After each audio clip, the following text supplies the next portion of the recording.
Hello, everyone. My name is Dave Hochfelder. I'm an associate professor of history at University at Albany SUNY, and I'd like to take this opportunity to talk a little bit about my article in New York Archives magazine. I'm doing a statewide project on the history of urban renewal, and there's about 90 different locations around the state of New York that had federally funded urban renewal projects. These records are kept locally in city or county archives, in the office of the city engineer or economic planning department, sometimes in the local history room of the public library, sometimes in the local historical society or county historical society. So my goal is to assemble an inventory of these records.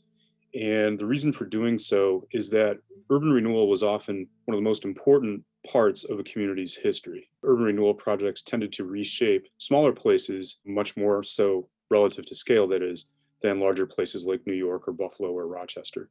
So urban renewal was a pivotal moment in the history of many cities across the state of New York. The archives that I'm drawing my research from include places like the New York State Archives, which has the annual reports of urban renewal agencies filed with the state comptroller's office, and also more community-based archives, as I indicated a second ago. In particular, I'm looking very intensively at the cities of Newburgh and Kingston at the moment. In a few seconds, I will show you some of the photos that we've been able to glean from Newburgh and Kingston to give you an idea of how these resources can be used. My large goal in assembling the inventory is to allow researchers and interested members of the public greater access to these records so that community histories about urban renewal can be told. So let me jump out and share my screen with you and show you some of the images that we've been able to locate. So this first image here is the front page of a brochure from the Kingston Urban Renewal Agency that basically shows a before and after view of what urban renewal would do for the city of Kingston. So here on the upper left, this is the old rundown so-called section of the city. And down here is the newly rehabilitated area or house that you see in the above photograph.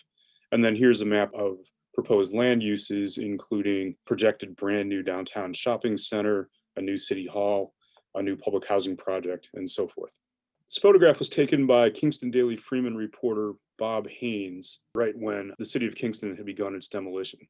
And this is the Charles McMillan building, an old ship chandlery. You can see here manila and wire rope. There's an interesting backstory in that Bob Haynes, the photographer, and a friend of his, Gene Donner, were actually able to get inside the building and do some architectural salvage before the bulldozers appeared. And we're grateful to Bob for sharing his photographs. Urban renewal records can also give access to the experiences of people who were displaced. This image here is a portion of a scan of a residential relocation file, and this was the section called Referral and Progress Record.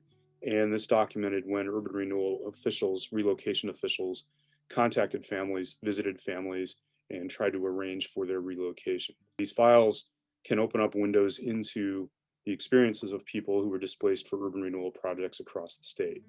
Also contained in these files are often letters from the families affected. You can get a sense of how these urban renewal records can be used to tell really deep social histories of the communities affected by these projects. Another purpose in doing this research is to ask all of you in the audience and the audience for my article for your assistance. I'd love your assistance in locating these records. Sometimes they're easy to find, sometimes they're very difficult to find. So if you know of any urban renewal records in your community or any amateur photographers who may have documented buildings during and before demolition, I would love to know about them. Thanks very much for your attention and for your help, and I hope you enjoy my article. Thank you.